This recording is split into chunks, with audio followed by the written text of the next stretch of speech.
যদি ইহুদিদের শোনেন যে বিশ্বের সবচেয়ে ভালো মানুষ কারা, বলবে মুসার সাথীরা। খ্রিস্টানদের শোনেন সবচেয়ে ভালো মানুষ কারা, বলবে ঈসার সাথীরা আলাইহিমুসসালাম। আর যদি শিয়াদেরকে প্রশ্ন করেন দুনিয়ার সবচেয়ে নিকৃষ্ট খারাপ মানুষ কারা, তারা কি বলবে? মুহাম্মদ সাল্লাল্লাহু আলাইহি ওয়াসাল্লামের সাথীরা। বড় কষ্ট লাগে। সমাজে অনেক মানুষ না বুঝে নবীজির ভালোবাসার নামে, আহলে বায়াতের ভালোবাসার নামে সাহাবীদের গালি দেয়। বড় কষ্ট লাগে ভাই, বড় কষ্ট লাগে। আমরা অবশ্যই আহলে বায়াতের মহব্বত করব, তাই বলে কি নবীর সাহাবীদের গালি দেব?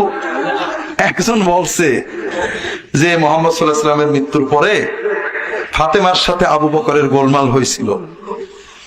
ফাতেমা রাসূলুল্লাহ সাল্লাল্লাহু আলাইহি ওয়াসাল্লামের সম্পত্তি চেয়েছিলেন, আবু বকর দেননি।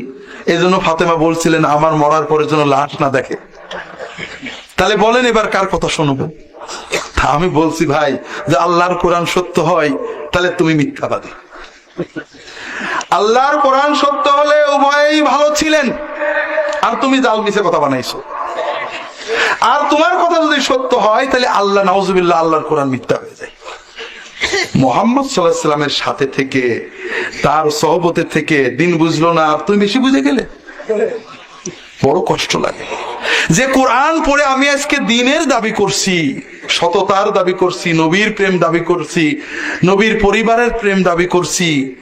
সেই কোরআন পড়লেন, সেই জীবন্ত কোরআনের মুখ থেকে শুনলেন, সেই নবীর সহবতে থাকলেন, তারা পেলেন না, আমি বেশি বুঝলাম। বড় কষ্ট লাগে ভাইরা। তো যাই হোক ভাইরা, আল্লাহ তাআলা, আমরা আহলে বায়াতেরও মহব্বত করব, সাহাবীদের, সবাই নবীর সাথী। তাদের ভিতরে ভুল বুঝাবুঝি হলে, মানুষে মানুষে ভুল বুঝাবুঝি হলে, এটা মানবিক ব্যাপার। এটা আমাদের এক অলির সাথে আর এক অলির ভুল বুঝাবুঝি হয় না। ইমাম আবু হানিফার সাথে সাফের মতভেদ ছিল না, আমরা কি কাউকে ঘৃণা করবো নাকি? এটা মানবিক ভুল, এটা গল্প, কোরআন হাদিসে নেই, মানুষ বানিয়েছে, আল্লাহ জানে। কিন্তু কোরআন এবং হাদিস বলছে মুহাম্মদ রাসূলুল্লাহ সাল্লাল্লাহু আলাইহি ওয়াসাল্লামের সাথীরা খারাপ হতে পারে না। কথা কি বলতে পারছে? ইরান ইসরায়েল চলমান যুদ্ধে আমরা মুসলিমরা কোন পক্ষ নিব? কেননা ইরানি মুসলিমদের আকীদা ও আমাদের আকীদার মধ্যে ব্যাপক পার্থক্য রয়েছে।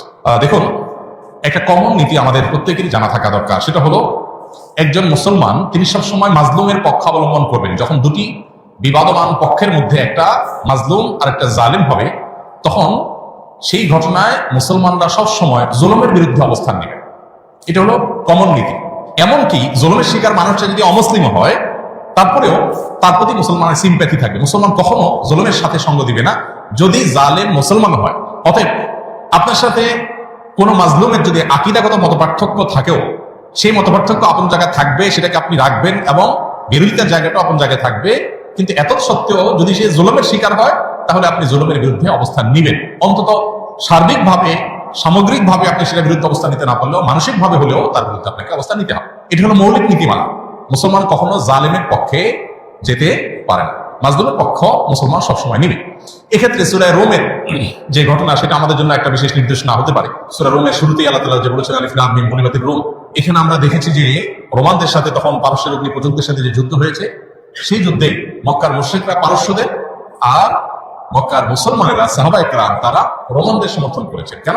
কারণ রোমানদের সাথে আকীদাগত মতপার্থক্য থাকা সত্ত্বেও তারা আসমানি ধর্ম বিশ্বাসী, মুসলমান আসমানি ধর্ম বিশ্বাসী। এই জায়গাতে মিল আছে, এই যে ঐক্যের একটা যোগসূত্র আছে, সেটার ভিত্তিতে তাদের প্রতি সমর্থন ছিল। আর পারস্য তারা মুশরিক ছিল, ঐক্যের যোগসূত্র ছিল না সে অর্থে, এই জন্য তাদের বিরুদ্ধে ছিল।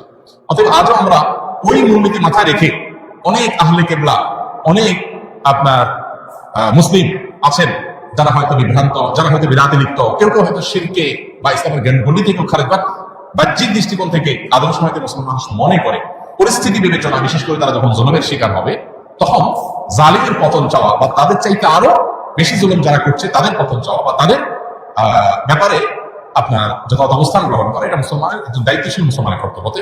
সেই স্ট্যান্ড বা সেই অবস্থানটা আমাদের এক্ষেত্রে হতে পারে। এছাড়া এটা তো ঠিক যে সিরিয়া যুদ্ধে ইরাকে বহু সুন্নিকে তারা হত্যা করেছে, নির্মমভাবে হাজার হাজার লক্ষ লক্ষ সুন্নিকে তারা হত্যা করেছে। মূলত পৃথিবীতে মানুষের পাপের কৃতকর্মের প্রায়শ্চিত্ত মানুষকে করতে হয়। বিশেষ করে জুলুম যদি করে কেউ, তাহলে জীবদ্দশাতেই তার প্রায়শ্চিত্ত করতে হয়, আখিরাতে তো আছেই। তো এই জন্য জুলুম থেকে আমরা সবসময় নিজেদেরকে বাঁচিয়ে রাখবো কোন যুক্তিতেই আমরা জুলুম করব না। এমনকি যুদ্ধক্ষেত্রেও নবী সাল্লাল্লাহু আলাইহি ওয়াসাল্লাম আমাদেরকে জুলুম করার পারমিশন দেন নাই। অমুসলিমের সাথে আল্লাহ তাআলা জুলুম করার পারমিশন আমাদেরকে দেন নাই। অতএব যেই জুলুম আল্লাহ নিজের জন্য হারাম করেছেন, হাদিসে কুদসিতে আল্লাহ বলেছেন, ইন্নী হারামতু যুলমা আলা নাফসি, হে আমার বান্দারা তোমরা জেনে রাখো আমি নিজের প্রতি নিজের জুলুমকে হারাম করে রেখেছি। ফালা তাযালামু, অতএব তোমরা একে অন্যের প্রতি জুলুম করিও না। এটা আল্লাহর কথা, হাদিসে কুদসি তিনি বলেছেন। সো জুলুম থেকে আমরা হাজার মাইল দূরে থাকবো, আমার দ্বারা যেন কারোর প্রতি অবিচার না হয়। কারণ জুলুমের পক্ষে যারা থাকবে তাদের পতন অনিবার্য, আজ হোক আর দুদিন